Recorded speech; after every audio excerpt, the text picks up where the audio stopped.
Hello everyone, FancyBaby here, video number 2, yay! Getting better at these intros. Okay, so video number 2 is how I sleep trained my 6-month-old.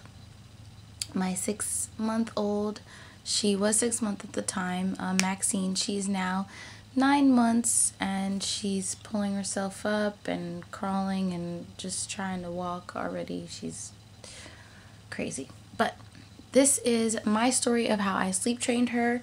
I do want to inform everyone that I am not a medical doctor. I'm not telling you that this is the right thing to do. I'm just sharing my story in hopes that it will inspire other moms to leave their story for me so that I can then share everyone's story with everyone else that I have come to know. So first, I just want to say I did not read any of the books. I immediately decided that I wanted to do the cry it out method. We had tried one night of laying her down, going in every 5 minutes, and that seemed to be just too much for the both of us.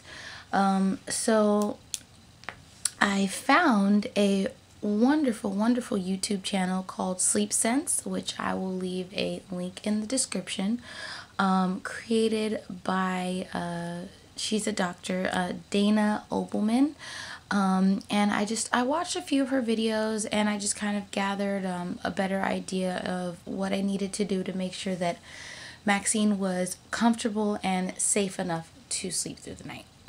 So first thing I will say, again, Maxine is 9 months and she sleeps 12 hours. Sometimes she does sleep 11 hours, depending on, our travel schedule. Sometimes she'll sleep 10 hours, but she definitely sleeps at least 10 hours every night. So that's a really great thing, because I don't even sleep 10 hours. So the first thing that I did was I charted her schedule for 10 days, meaning I wrote everything down. I wrote when she woke up, when she had milk. I'm still nursing, so I wrote when she woke up, when she had milk, when she ate food, when she had a bath, when she took her naps, how long she napped for. I wrote everything down. From bath time, I wrote from the time that I started. Bath time began with giving her baby cereal. So I started from baby cereal to walking out of the room. And I always wrote how long it took to put her down. So I did that for 10 days. On the first night, she slept, I'm going back in my notes here. First night, she slept 8.5 hours. Second night, she slept 8 hours. Third night, she slept 10 hours. On the fourth and fifth night, she did digress from her sleep schedule. Now, I did, as I was watching other moms, Cloud Mom is also another one. I will leave a link to her in my description. They were saying that there will be some sort of digression. And so for Maxine, this was night 4 and night 5. She only slept 7 hours, as opposed to the 8, 9, and 10 hours that she had gotten to the previous nights. So by the 10th night, I stopped writing, and I did stick to the schedule. And I'm going to get to what that is now. So, first thing I did, like I mentioned before, I would give her baby cereal. That was step 1. And then we would wait about 15 to 20 minutes to give her a bath. And I would give her a bath, and then after the bath, I would give her, I would massage her with some oil, some Burt's Bees oil. And then I would,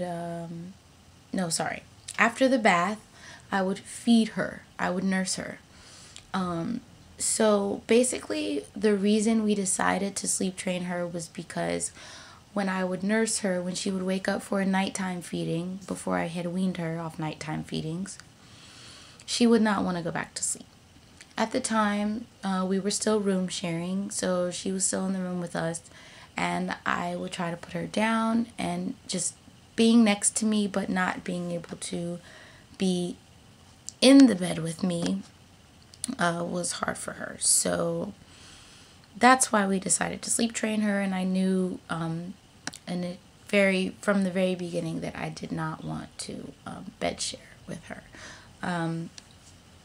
So I would put her down and she would cry, so I said, no, we have to do this. So the most important thing that I came across in doing my research was to disassociate nursing with sleeping, or if you're formula feeding, bottle with sleeping. It's the same thing. It's really no difference. So after her bath, I would nurse her, and then I would give her her massage, and then I would read her a book, and then I would always play music for her or something, and I would just sort of talk to her and tell her, okay, it's time to go to sleep now. And I would lay her down, and she would cry. She would cry a lot, and she was very loud she would cry first, second, and third nights. On average, she cried about 12 to 15 minutes per night.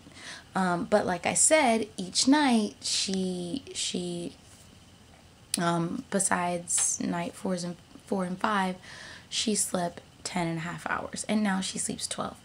So that was my routine that I made. I'll just sort of go over it briefly. It was cereal, bath, milk, massage, book, and then bed. So there were at least 1 or 2 or 3 steps in between nursing. Now, one thing I did notice is that some women were saying they weren't ready to wean off the night feedings.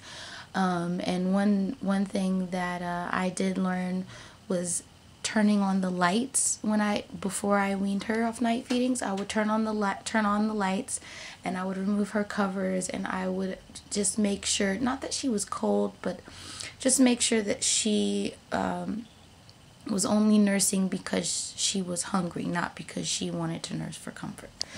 So that's what works for me. And I will say, for wake ups, every morning I did not feed her milk earlier than I did the day prior. So, like, for example, on day 6 she woke up at 9, and then day 7 maybe she woke up at 8 o'clock. I didn't feed her. I would let her cry it out until 9 o'clock. Most of the time she would go back to sleep. She wouldn't cry more than 20 minutes. But anyway, thank you for watching. Please, if you have any questions, comments, or if you would like to share your stories with me, please let me know, message me, email me. I'm here. I will be leaving another video soon. Thank you for watching. Peace. God bless.